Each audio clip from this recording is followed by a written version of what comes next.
Assalamualaikum sahabat Al-Raya Channel. Bagaimana kabarnya semua?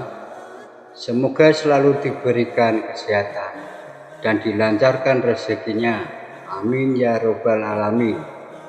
Dalam kesempatan ini Al-Raya Channel akan menyajikan kisah Abu Nawas yang melegenda dengan judul Dua Istri Cantik Dikelabui Abu Nawas.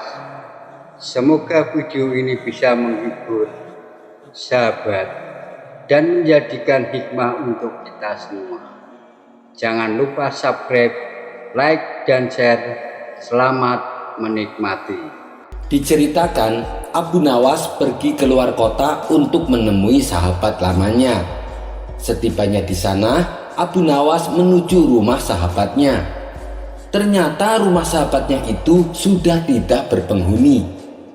Tak ingin perjalanannya menjadi sia-sia, Abu Nawas terus mencari keberadaan sahabat lamanya. Ia pun bertanya kepada orang di sekitar yang kebetulan melintas. "Maaf kawan, apa kau tahu kemana pindahnya orang yang menghuni rumah kosong itu? Dia adalah sahabatku dan aku ingin menemuinya," tanya Abu Nawas. "Dia sekarang sudah pindah, dia sudah menjadi saudagar kaya. Tidak mungkin mau menempati rumah yang kecil dan kumuh seperti itu," jawabnya. Lalu orang tersebut menunjukkan alamat baru sahabatnya itu. Maka pergilah Abu Nawas menuju alamat yang ditunjukkan.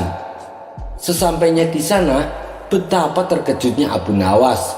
Sahabat lamanya kini menempati rumah megah dan indah. Abu Nawas kemudian mengetuk pintu dan mengucapkan salam. Saat sahabatnya membukakan pintu, ia langsung kegirangan melihat kedatangan Abu Nawas. "Silahkan masuk Abu Nawas, anggaplah rumah sendiri," sambut sahabatnya penuh sukacita. "Kamu hebat sekarang, sudah jadi saudagar kaya. Rumahmu juga besar dan megah," puji Abu Nawas. "Alhamdulillah Abu Nawas, ini semua berkat doa dan kerja keras saya," balas sahabatnya. Setelah ngobrol panjang lebar, sahabatnya lalu mengeluh tentang keadaan yang sedang dialaminya. "Saya bingung dengan sikap kedua istri saya Abu Nawas," tutur sahabatnya. "Apa? Kamu punya dua istri? Luar biasa. Begini nih kelakuan orang yang sudah kaya, pasti istrinya lebih dari satu," ledek Abu Nawas. "Memangnya kenapa kamu bingung? Kamu kan punya harta banyak. Yang penting masing-masing diberikan haknya secara adil. Pasti semuanya akan beres," kata Abu Nawas melanjutkan. "Kalau masalah itu sih mudah Abu Nawas, tapi aku dipusingkan dengan sikap kedua istri saya. Mereka berdua menuntut perhatian yang lebih. Setiap kali mereka berdua berkumpul, mereka selalu saja bertanya kepadaku, manakah di antara mereka yang paling saya cintai? Kalau saya jawab keduanya sama-sama saya cintai, mereka tidak mungkin percaya. Tapi saya juga tidak mungkin menyebut salah satu dari keduanya. Yang ada nanti mereka berdua malah jadi bertengkar dan menuduh saya tidak adil," kata sahabatnya mengadu. Abu Nawas lalu mengatakan bahwa keadilan memang tidak sama dengan perlakuan yang sama, sekalipun misalnya memberi barang yang sama persis. Sahabatnya itu kemudian mendesak Abu Nawas, "Bagaimana caranya agar kedua istriku tidak lagi bertanya padaku mana yang lebih saya cintai dari keduanya?" Kemudian Abu Nawas memberi saran agar kedua istri sahabatnya masing-masing diberi batu berwarna biru secara terpisah. "Bilang sama kedua istrimu supaya merahasiakannya. Sekarang temuilah mereka di kamarnya masing-masing," perintah Abu Nawas. Sahabatnya itu segera menuruti saran daripada Abu Nawas. Satu persatu ia memasuki kamar istrinya dan memberikan batu berwarna biru. "Wahai istriku, tolong jaga rahasia ini ya, dan simpan rapat-rapat batu ini. Jangan sampai ada yang tahu," pesan sahabatnya kepada istri pertama dan istri kedua secara terpisah. Setelah selesai menjalankan perintah tersebut, sahabatnya lalu kembali menemui Abu Nawas. "Saranmu sudah aku lakukan, kemudian apalagi Abu Nawas?" tanya sahabatnya. "Begini, aku akan pura-pura bertanya dan kamu jawab dengan suara yang lantang agar kedua istrimu mendengar," ucap Abu Nawas. Lalu Abu Nawas bertanya dengan suara yang cukup keras, "Wahai sahabatku, kedua istrimu sangat cantik, tapi mana istri yang paling kamu cintai?" Sahabatnya itu juga menjawab dengan suara yang tak kalah lantang, "Istri yang paling kucintai dari keduanya adalah dia yang kuberi batu berwarna biru." Dari dalam kamarnya masing-masing, kedua istri sahabatnya merasa dirinya yang paling dicintai oleh suaminya. Dan sejak itu mereka tidak pernah lagi bertanya siapa dari mereka yang paling dicintai oleh suaminya itu. Kisah selanjutnya. Di suatu sore yang teduh, seperti biasa, Abu Nawas jalan-jalan berkeliling kampung untuk menghilangkan rasa jenuhnya. Ia pun tak lupa mampir ke warung tempat biasa ia nongkrong bersama kawan-kawannya. Baru saja Abu Nawas duduk dan menghirup secangkir teh hangat, tiba-tiba ia mendengar kegaduhan. Ia melihat orang-orang pada berlarian. "Tangkap, cepat, tangkap!" teriak orang-orang. Karena penasaran, Abu Nawas pun bertanya, "Ada apa ini?" tanya Abu Nawas.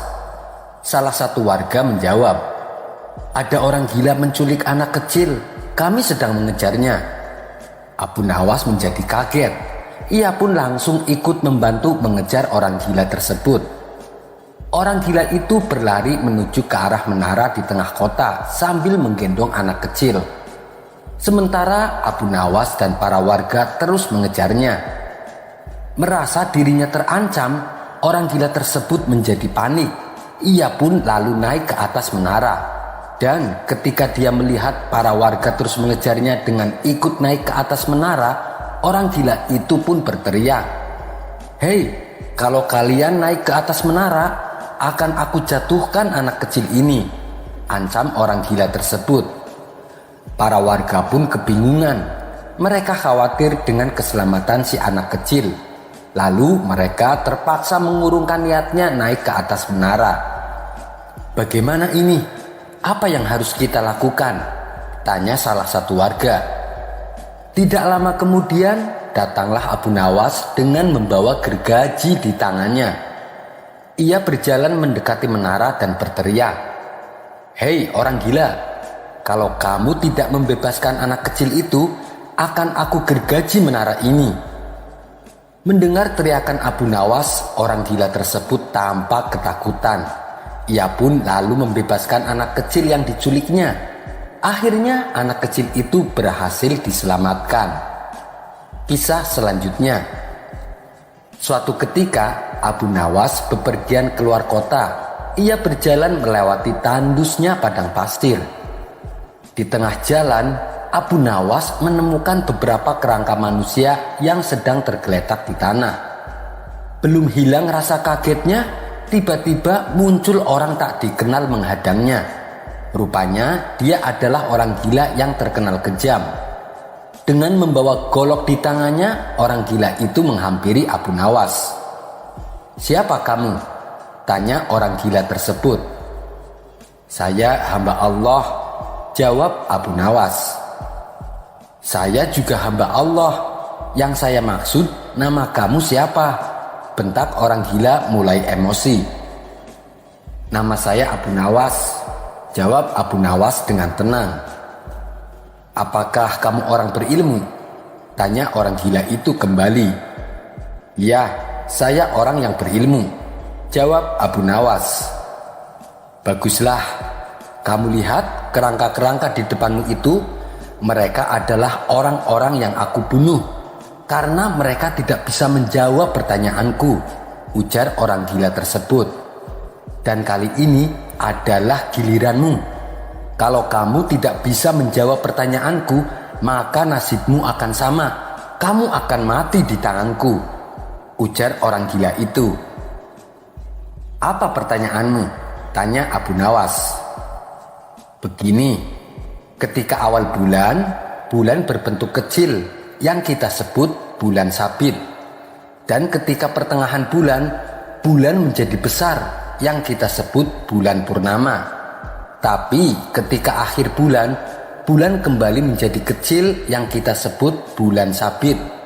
Pertanyaanku adalah, kenapa di awal bulan dan di akhir bulan, bulan bentuknya kecil? Tanya si orang gila. Kamu sangat bodoh. Di awal bulan, bulan masih kecil karena saat itu Tuhan sedang membuat bulan agar menjadi besar. Setelah bulan menjadi besar di pertengahan bulan, lalu Tuhan memotong-motong bulan purnama menjadi kepingan-kepingan kecil. Kepingan-kepingan tersebut lalu Tuhan jadikan bintang yang bertebaran di langit. Oleh sebab itulah kenapa di awal bulan dan di akhir bulan, bulan bentuknya jadi kecil, kata Abu Nawas menjelaskan. Mendengar jawaban Abu Nawas, orang gila itu langsung merebut tangan Abu Nawas dan menciumnya. Luar biasa, ternyata jawaban Anda sesuai dengan apa yang kupikirkan. Abu Nawas pun lalu dipersilahkan untuk melanjutkan perjalanannya. Kisah selanjutnya. Tak cuman cerdik dan jenaka, Abu Nawas juga dikenal sebagai seorang alim yang jujur. Kejujurannya inilah yang membuat raja semakin menyayanginya. Namun tidak semua percaya dengan kejujuran Abu Nawas. Tidak tanggung-tanggung, mereka adalah kaum jin. Abu Nawas memang selalu saja berhasil mematahkan teka-teki dengan alasan yang masuk akal. Sepak terjangnya yang demikian itulah membuat penasaran kaum jin dan ingin mengujinya. Para jin akhirnya sepakat untuk menguji Abu Nawas, apakah benar-benar jujur atau tidak. Nah, apakah Abu Nawas lulus dalam uji kejujuran itu? Berikut kisahnya. Keseharian Abu Nawas dalam menafkahi keluarganya adalah bekerja sebagai tukang kayu. Setiap pagi, Abu Nawas rajin ke hutan untuk menebang kayu dengan kapak andalannya. Lalu kayu tersebut dijual ke pasar dan uangnya untuk menafkahi keluarganya. Suatu ketika saat Abu Nawas dalam perjalanan menuju hutan, kapak yang biasa dibawanya terjatuh ke dalam jurang. Tanpa kapaknya, otomatis ia tidak bisa bekerja seperti biasanya. Kapak itu adalah satu-satunya peralatan yang ia punya. Kejadian tersebut membuat Abu Nawas bersedih hati. Ia pun lalu memutuskan untuk balik ke rumah. Dalam perasaan yang sangat sedih itu, tiba-tiba di tengah perjalanan datanglah jin yang menyamar sebagai seorang laki-laki berbaju putih. Jin itu datang dan menggoda Abu Nawas yang kondisinya sedang labil. "Hai Abu Nawas, kenapa kamu kelihatan sedih?" tanya jin itu. "Iya, kapak saya satu-satunya telah jatuh ke jurang. Kalau begini, bagaimana saya bisa bekerja?" jawab Abu Nawas dengan nada sedih. "Oh begitu, saya akan bantu mengambilkannya untukmu," kata jin itu kembali. Tak berapa lama kemudian, sang jin pun turun ke bawah jurang. Ternyata jin tersebut memiliki keinginan untuk menguji kejujuran Abu Nawas yang sering didengarnya. Terbesit di benak jin untuk memberikan kapak yang lain yang terbuat dari emas. Apa reaksi Abu Nawas nantinya? "Wahai Abu Nawas, apakah ini kapakmu?" tanya jin itu. "Bukan, kapak saya jelek kok," jawab Abu Nawas. Jin itu kembali turun ke jurang, dan kali ini ia memperlihatkan kapak yang gagangnya berlapiskan mutiara dan intan kepada Abu Nawas. "Apakah ini kapakmu, wahai Abu Nawas?" tanya jin itu kembali. Bukan itu, kapak saya sudah jelek kok," tegas Abu Nawas. Untuk ketiga kalinya, jin itu turun ke jurang dan memperlihatkan kapak yang biasa Abu Nawas gunakan.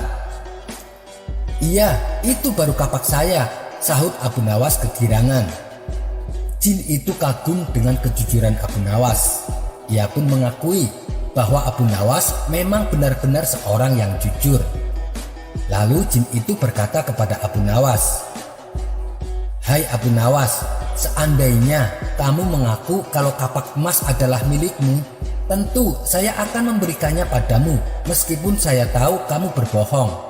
Akan tetapi kamu malah berkata jujur apa adanya." Abu Nawas menjawab, "Saya adalah orang yang selalu bersyukur dengan apa yang saya punya. Dan saya tidak mau mengambil sesuatu yang bukan hak saya. Bagiku, kapak jelek itu adalah rizki yang luar biasa. Karena dengan kapak itulah aku bisa bekerja secara halal dan mendapatkan kayu untuk aku jual." "Rasa syukur?" tanya jin itu dengan heran. "Iya, karena rasa syukur itulah yang membuatku tidak mau mengambil barang yang bukan hak saya dan membuatku senantiasa selalu bersikap jujur," tegas Abu Nawas. Dengan tersenyum, jin itu kembali berkata kepada Abu Nawas, "Karena kejujuranmu dan rasa syukurmu wahai Abu Nawas, maka ketiga kapak ini aku berikan kepadamu." Kemudian jin itu pergi meninggalkan Abu Nawas. Sementara Abu Nawas pulang dengan membawa 3 kampak. Kapak jelek yang biasa ia pakai, kapak yang terbuat dari emas, dan kapak yang gagangnya berlapis mutiara dan intan. Semua itu Abu Nawas dapatkan karena sifat jujur dan selalu bersyukur dengan apa yang dia punya. Kisah selanjutnya. Akhir-akhir ini beberapa menteri kerajaan kerap kali memberi kabar yang membuat Baginda Raja senang. Walhasil mereka sering pulang dengan membawa hadiah. Namun setelah Baginda Raja menyuruh orang kepercayaannya untuk menyelidiki kabar tersebut, hampir semuanya tidak benar. Yang ada justru sebaliknya. Baginda Raja pun menjadi geram karena ternyata beberapa menterinya yang sering memberi kabar baik tapi palsu itu semata-mata hanya mengharap imbalan hadiah dari Baginda Raja. Akhirnya beberapa dari mereka dipecat sebagai menteri dan diganti dengan yang baru. Karena terlalu seringnya mendengar kabar palsu, Baginda Raja pun menjadi kesal. Oleh karenanya, Baginda Raja membuat peraturan baru di istananya. Peraturannya adalah bagi siapa saja yang bisa membawa berita bagus untuk Baginda, maka Baginda akan memberikan hadiah yang sangat besar. Tapi syaratnya kabar itu tidak boleh palsu dan kabar tersebut harus membuat Baginda Raja senang. Jika kabar tersebut palsu atau Baginda tidak menyukainya, maka hukuman pancung akan menantinya. Terbukti ternyata peraturan itu berhasil, sebab dengan adanya peraturan tersebut, sejak saat itu tidak semua orang berani menghadap Baginda Raja, termasuk para menterinya. Namun tidak dengan seorang Abu Nawas. Di saat peraturan itu ditakuti oleh orang-orang, ia justru mendatangi istana dengan tujuan akan menyampaikan kabar yang menarik. Pagi itu, Abu Nawas berangkat menuju istana sendirian. Setibanya di gerbang istana, Abu Nawas dihentikan oleh beberapa prajurit penjaga kerajaan. "Ada perlu apa kamu kemari?" tanya prajurit itu kepada Abu Nawas. "Aku ada kabar menarik untuk Baginda Raja," jawab Abu Nawas. Mendengar jawaban Abu Nawas itu, prajurit tersebut terbesit niat jahat dalam pikirannya. Karena prajurit itu yakin kalau Abu Nawas pasti akan mendapatkan hadiah. "Hei Abu Nawas, kamu akan saya izinkan masuk, tapi kamu harus berjanji padaku terlebih dulu," kata prajurit kerajaan. "Janji? Janji apa?" tanya Abu Nawas tidak mengerti. "Kamu harus berjanji kepadaku, apapun hadiah yang akan engkau terima, kau harus membagi 2 hadiahnya denganku," ujar prajurit tersebut. "Oh itu, baiklah," balas Abu Nawas sedikit jengkel. Abu Nawas pun lalu dipersilahkan masuk ke dalam istana. Sementara Abu Nawas merasa dongkol dengan ulah prajurit itu. Belum saja dirinya mendapatkan hadiah, tetapi sudah minta jatah saja. Kejengkelan itu akhirnya membuat Abu Nawas ingin memberi pelajaran kepada prajurit tersebut. Setelah masuk istana, Baginda Raja Harun al-Rasyid merasa senang melihat kehadiran Abu Nawas. "Wahai Abu Nawas, mendekatlah kemari. Adakah kabar gembira untukku?" tanya Baginda Raja. "Tentu saja dong Baginda, hamba datang kemari pastinya membawa kabar gembira yang akan membuat Baginda senang," jawab Abu Nawas. "Tapi ingat Abu Nawas, kalau kamu sampai membawa berita bohong, kamu akan saya hukum pancung," kata Baginda Raja memperingatkan. "Ampun Paduka yang mulia, meskipun hamba sering mengerjai Baginda, tapi apakah saya pernah berbohong? Baginda kan tahu sendiri," balas Abu Nawas. Mendengar jawaban Abu Nawas, Baginda Raja pun malah malu sendiri. Memang, walaupun Abu Nawas sering bertingkah konyol, tapi Abu Nawas adalah seseorang yang sangat terkenal dengan kejujurannya. "Baiklah Abu Nawas, sekarang katakan padaku, kabar apa yang ingin engkau sampaikan?" ucap Baginda Raja. Kemudian Abu Nawas menyampaikan berita yang amat langka dan jarang diketahui oleh masyarakat. Baginda pun merasa sangat senang dan puas dengan kabar tersebut. "Wahai Abu Nawas, kali ini tentukanlah sendiri hadiah mana yang engkau inginkan," kata Baginda Raja. Sekilas Abu Nawas melirik hadiah-hadiah yang ditawarkan kepadanya. Namun di luar dugaan, Abu Nawas malah menolaknya. "Ampun Paduka yang mulia, tapi hamba tidak menginginkan hadiah-hadiah tersebut," ujar Abu Nawas. "Loh, memangnya kenapa? Apakah kurang banyak?" tanya Baginda Raja. "Bukan Baginda, tapi hamba menginginkan hadiah yang lain," jawab Abu Nawas. "Oh begitu, katakan hadiah apa yang kau inginkan?" tanya Baginda Raja kembali. "Terima kasih Paduka yang mulia. Jika diperkenankan, hamba meminta hadiah 100 cambukan saja," jawab Abu Nawas. Baginda Raja pun langsung tertawa mendengar permintaan Abu Nawas. "Kamu ini ada-ada saja Abu Nawas. Itu sih bukan hadiah, tapi hukuman. Mana mungkin saya memberi hukuman, sementara kamu membawa kabar yang membuatku senang," kata Baginda sambil tersenyum. "Tapi saya menginginkan hadiah dicambuk 100 kali Baginda," ucap Abu Nawas serius. Melihat Abu Nawas yang tampak serius itu, Baginda Raja menangkap ada sesuatu yang tidak beres yang ingin Abu Nawas tunjukkan kepadanya. Dengan sedikit keheranan, Baginda Raja pun akhirnya mengabulkan permintaan Abu Nawas. Lalu Baginda Raja menyuruh para algojo untuk mencambuk Abu Nawas. "Hei algojo, cambuk Abu Nawas 100 kali. Tapi ingat, cambuk dengan pelan-pelan saja. Jangan sampai menyakitinya, apalagi sampai membekas luka," perintah Baginda Raja kepada para algojo. Singkatnya, para algojo sudah bersiap dan Abu Nawas dipersilahkan maju. Sesuai dengan arahan Baginda Raja, algojo itu mencambuk Abu Nawas dengan pelan. Namun tepat pada hitungan ke-50, Abu Nawas berteriak, "Berhenti!" Baginda Raja kaget mendengar teriakan Abu Nawas. "Kenapa kamu minta berhenti Abu Nawas? Bukankah engkau sendiri yang menginginkannya? Ataukah kamu merasa kesakitan?" tanya Baginda Raja khawatir.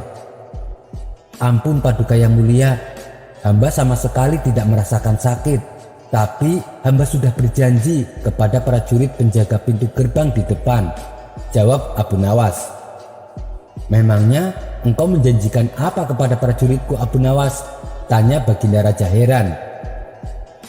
"Jadi begini Baginda, tadinya prajurit penjaga pintu gerbang telah melarang hamba untuk masuk, kecuali hamba mau berjanji untuk membagi 2 hadiah yang akan hamba terima. Kini hamba mohon kepada Baginda Raja, karena hamba sudah menerima cambukan 50 kali, maka sisa cambukan yang 50-nya lagi diberikan kepada prajurit penjaga tersebut," kata Abu Nawas menjelaskan maksudnya.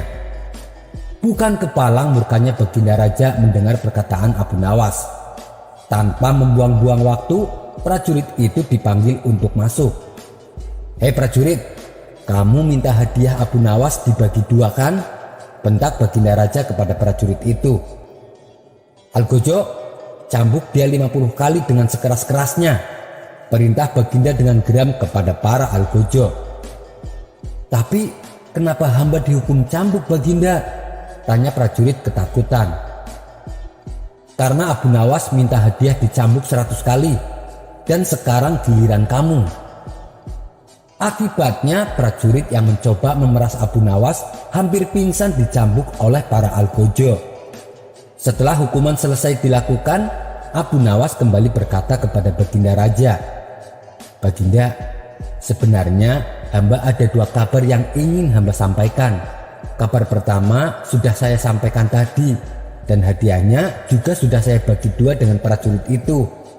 Dan kabar yang kedua yang ingin saya sampaikan pastinya telah membuat Baginda marah. Tapi walau bagaimanapun, saya yang akan menanggung semua hadiah ini, meskipun itu berupa hukuman." "Loh, kamu itu bagaimana Abu Nawas? Kabarnya saja saya belum dengar, kok aku sudah marah?" tanya Baginda heran. "Buktinya, barusan saja Baginda marah ketika aku beritahu bahwa ada prajurit Baginda yang suka memeras. Itulah berita kedua yang sudah saya tunjukkan kepada Baginda." Baginda pun tertawa dengan ulah cerdik Abu Nawas itu. Iya, kamu memang pintar Abu Nawas. Baiklah, sekarang silahkan pilih hadiah mana yang kau inginkan," balas Baginda Raja. Abu Nawas pun akhirnya pulang membawa hadiah, sekaligus memberi pelajaran kepada prajurit yang berani kurang ajar kepadanya. Kisah selanjutnya. Suatu ketika Baginda Raja mengumpulkan semua para menteri di istana. Mereka membahas tentang kondisi ekonomi rakyatnya. Satu persatu para menteri disuruh melaporkan kinerja kerjanya. Menteri Bagian Perdagangan melaporkan bahwa harga sembako sekarang stabil sehingga masyarakat tak perlu khawatir. Menteri Bagian Pertanian juga melaporkan bahwa panen kali ini maju pesat sehingga masyarakat banyak mendapatkan keuntungan. Sedangkan Menteri Bagian Pembangunan juga tak kalah melapor. Ia mengklaim bahwa pembangunan jalan sudah masuk ke desa-desa sehingga mudah bagi rakyatnya untuk melakukan pengiriman barang dari desa ke kota ataupun dari kota ke desa. Baginda Raja pun puas dengan kinerja para menterinya itu. Lantaran sudah tidak ada yang perlu dibahas lagi, Baginda Raja kemudian teringat dengan 2 teka-teki yang selama ini mengganjal dalam pikirannya. "Wahai para menteriku, adakah di antara kalian yang bisa menjawab teka-teki ini?" tanya Baginda Raja. "Ampun Paduka yang mulia, kalau boleh tahu teka-teki macam apakah yang Baginda ingin sampaikan?" sahut salah satu menterinya. Baginda Raja lalu melontarkan pertanyaannya. "Begini, menurut kalian di manakah sebenarnya batas jagat raya ciptaan Allah itu? Dan teka-teki yang kedua, lebih banyak manakah ikan di laut atau bintang di langit?" Mendengar pertanyaan yang tak disangka-sangka itu, semua menterinya terdiam sambil berpikir untuk mencari jawaban. Ada juga yang saling pandang mendengar pertanyaan Baginda Raja. Akhirnya setelah beberapa lama, salah satu menterinya berkata kepada Baginda Raja, "Ampun Paduka yang mulia, kalau pertanyaan yang sulit begini akan lebih tepat bila ditanyakan kepada Abu Nawas. Kita semua tahu kalau Abu Nawas sangat lihai dengan teka-teki semacam ini." "Betul juga katamu," ujar Baginda Raja. "Panggil Abu Nawas kemari secepatnya," titah Baginda Raja kemudian. Singkat cerita, datanglah Abu Nawas menghadap Baginda Raja. "Ada gerangan apa Tuan memanggil hamba?" tanya Abu Nawas. "Begini Abu Nawas, saya ada teka-teki yang selama ini sangat mengganggu pikiranku. Bahkan sampai saat ini saya belum juga menemukan jawabannya," kata Baginda Raja. "Kalau hamba boleh tahu, teka-teki macam apakah yang membuat Baginda penasaran?" tanya Abu Nawas. Baginda Raja lantas menyampaikan teka-tekinya. Wahai Abu Nawas, menurut kamu, di manakah sebenarnya batas jagat raya ciptaan Allah itu? Abu Nawas yang memang terkenal cerdas tak perlu berpikir lama untuk menjawab pertanyaan itu. Batas jagat raya alam ini ada di pikiran kita, Paduka Yang Mulia. Maksudnya bagaimana itu Abu Nawas? Tanya Baginda Raja kurang mengerti. Begini Paduka Yang Mulia, ketidakterbatasan itu ada karena adanya keterbatasan. Dan keterbatasan itu ditanamkan oleh Tuhan di dalam otak manusia. Dari itulah manusia tidak akan pernah tahu di mana batas jagat raya ini. Karena sesuatu yang terbatas tentu tidak akan mampu mengukur sesuatu yang tidak terbatas. Jelas Abu Nawas. Baginda Raja tersenyum dengan jawaban Abu Nawas. Kamu memang cerdas Abu Nawas. Tapi ada satu lagi teka-teki yang belum terpecahkan, ucap Baginda Raja. Silahkan Baginda sampaikan, saya siap mendengarkan, balas Abu Nawas. Menurut kamu lebih banyak mana, ikan di lautan atau bintang di langit? Tanya Baginda Raja kembali. Dengan santainya Abu Nawas menjawab, tentulah lebih banyak ikan Paduka Yang Mulia. Baginda masih belum mengerti dengan jawaban Abu Nawas. Ia pun kembali bertanya, kenapa lebih banyak ikan di laut wahai Abu Nawas? Apa alasannya? Abu Nawas lalu menjelaskan, sejak zaman Nabi Adam sudah miliaran ikan yang ditangkap oleh manusia. Namun jumlah mereka masih tetap banyak. Sedangkan bintang di langit tidak ada satupun yang pernah hilang atau jatuh ke bumi. Jelas Abu Nawas meyakinkan. Seketika Baginda Raja langsung berdecak kagum dengan kecerdasan Abu Nawas. Begitu juga dengan para menteri kerajaan. Mereka tidak menyangka dengan jawaban Abu Nawas yang super menakjubkan. Sekarang hilanglah sudah rasa penasaranku, ucap Baginda Raja. Ia pun lantas memberikan beberapa hadiah kepada Abu Nawas untuk dibawa pulang. Sekian dulu